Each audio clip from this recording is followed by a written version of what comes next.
তারা বলছে আওয়ামী লীগ আর কি ধ্বংস হয়ে যাবে, আওয়ামী লীগ ভেসে আসেনি। আওয়ামী লীগ কারো পরগাছা না, আওয়ামী লীগের শিকড় অনেক বেশি শক্তিশালী। এই মাটি মানুষের জন্য আওয়ামী লীগ সৃষ্টি, ছাত্রলীগ লাশ পেল, সরকার পড়ে যাবে এই থিওরিতে।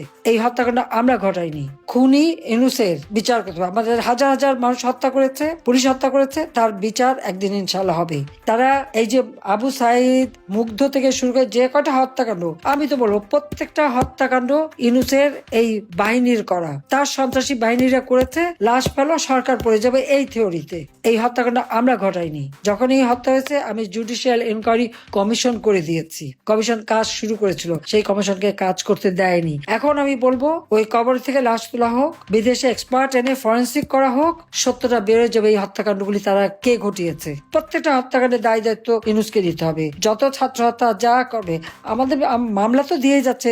আমার তো 350 প্রায় 350 মতন আমার বিরুদ্ধে মামলা, অগণিত নেতা কর্মী সবার বিরুদ্ধে মামলা, এমনকি আমাদের ছেলে মেয়ে রেহানার বাচ্চারা কাউকে বাদ দিচ্ছে না, সবার বিরুদ্ধে মামলা দিয়ে যাচ্ছে আর নিজের মামলা সব তুলে নিয়েছে। কাজে 8 মাসে ইউনূস যা কামাই করে নিল আর যত ব্যবসা বাণিজ্য নিয়ে এলো, আর তার থাকার দরকার আছে বলে আমরা মনে করি না। এখন সে যত তাড়াতাড়ি যায়, বাংলাদেশের মানুষ হাত ছেড়ে বাঁচে, রেহাই পায়, বাংলাদেশের মানুষের শান্তি ফিরে আসে। তারা বলছে আওয়ামী লীগ আর কি ধ্বংস হয়ে যাবে, আওয়ামী লীগ ভেসে আসেনি। আওয়ামী লীগ কারো পরগাছা না, আওয়ামী লীগের শিকড় অনেক বেশি শক্তিশালী। এই মাটি মানুষের জন্য আওয়ামী লীগ সৃষ্টি, ছাত্রলীগ সেই 48 সালে ভাষা আন্দোলন থেকে যার সৃষ্টি, আর আওয়ামী লীগ 49 সালে এই দেশের স্বাধীনতা অর্জন থেকে শুরু করে অর্থনৈতিক উন্নয়ন, আজকে আমরা যে উন্নয়নশীল দেশের মর্যাদা পেয়েছি, এটা কিন্তু আওয়ামী লীগের আমলেই হয়েছে। কাজে আওয়ামী লীগ দেশের মানুষের জন্যই কাজ করেছে। কাজে আওয়ামী লীগকে এত মেরে ধরে শেষ করে দেবে, এটা হয় না। আওয়ামী লীগের যে যেখানে আছেন প্রত্যেকে এবং মুক্তিযোদ্ধারা সকলে যার যা কিছু আছে যেভাবে আছেন সেইভাবে সকলকে রুখে দাঁড়াতে হবে।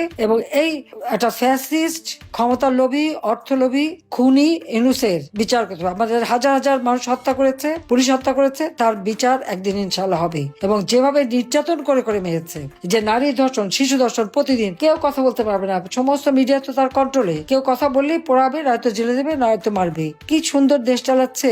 কেউ কথা বলতে পারবে না, কথা বলার স্বাধীনতা নাই, মত প্রকাশের স্বাধীনতা নাই, নিরাপদে চলার সুযোগ নেই, শান্তিতে ঘরে ঘুমাবার সুযোগ নেই।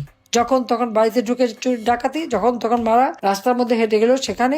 এই অবস্থা থেকে পরিত্রাণ পেতে হলে যার যা কিছু আছে তাই নিয়ে প্রস্তুত হয়ে যে যেভাবে পারেন সেখানেই প্রতিরোধ গড়ে তোলেন, নইলে এই দুর্বৃত্তের হাত থেকে দেশকে মুক্ত করা যাবে না। বাংলাদেশ আমরা স্বাধীন করেছি মুক্তিযুদ্ধের চেতনার বাংলাদেশ, অসাম্প্রদায়িক চেতনার উন্নত সমৃদ্ধ বাংলাদেশ হিসেবে আমরা ইনশাল্লাহ গড়ে তুলবো। এটাই আমাদের প্রতিজ্ঞা। সবাই ভালো থাকেন, সুস্থ থাকেন। খোদা হাফেজ। জয় বাংলা, জয় বঙ্গবন্ধু। বাংলাদেশ চিরজীবী হোক।